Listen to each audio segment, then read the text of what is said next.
We're Workhorse Press. I'm Orlando.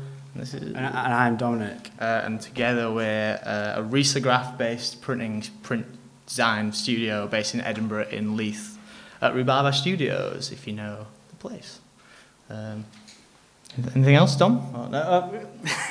So, what is Riso? I guess, well, you're all thinking it. Well, it's a crazy Japanese printer conceived in the 80s. Basically for like doing office stuff, but the whole art scene has jumped on top of it for doing like cool zines and prints and stuff like that. Edgy. Oh yeah. So just to clear it up, there's lots of different names. So some people call it Riso, some people call it Riso, some people call it Riso. You Scottish guys call it Riso, but we call it miso because of riso soup. No, miso soup, risograph, and it's Japanese, so we call it Riso. But do what you want. Yeah. So, how does risograph printing work? Well, it all starts with the artwork. So essentially it's going to be, you're going to either give us a digital file or a physical file for us to scan in. Grayscale PDF, 300 DPI if possible. That's always best.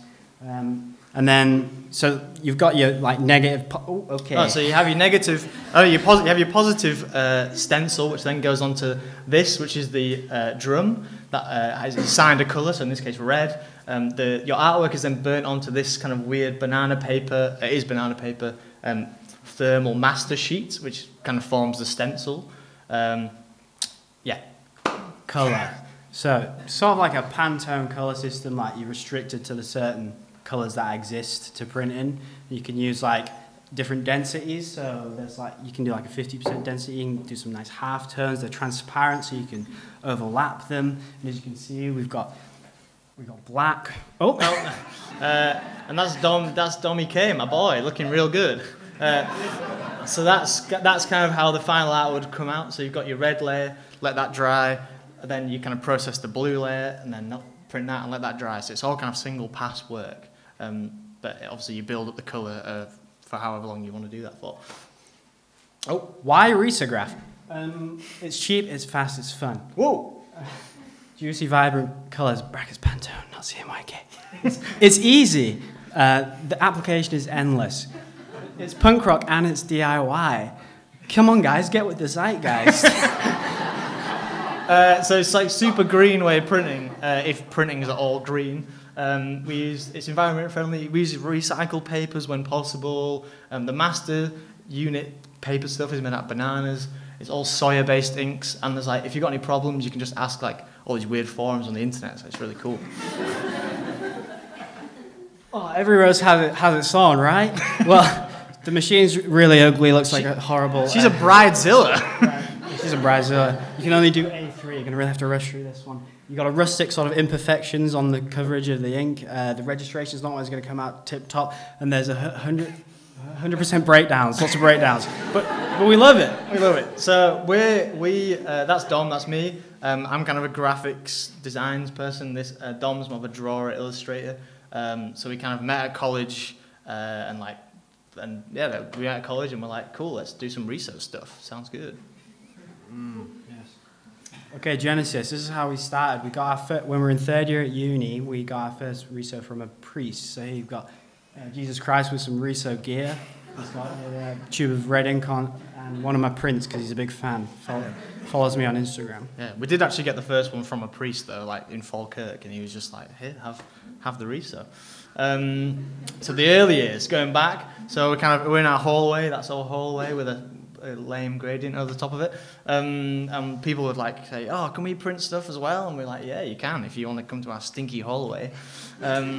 So we started printing stuff for ourselves, but more and more like our pals and pals of pals wanted to print stuff. So we graduated, right? So we graduated like 6 months. He went to London, I went home, and he didn't like his boss telling London him. Sucks. Didn't like his boss telling him what to do. I didn't like my mummy telling me what to do.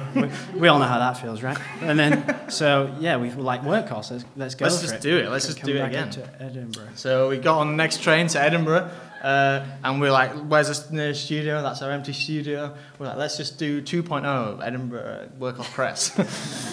So we got our other machine from the priest broke down, so we had to like ask Dommy's mum to get a new one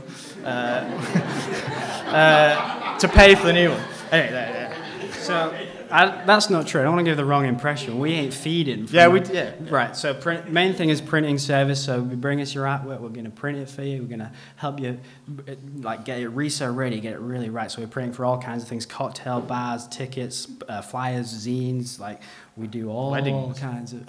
Yes.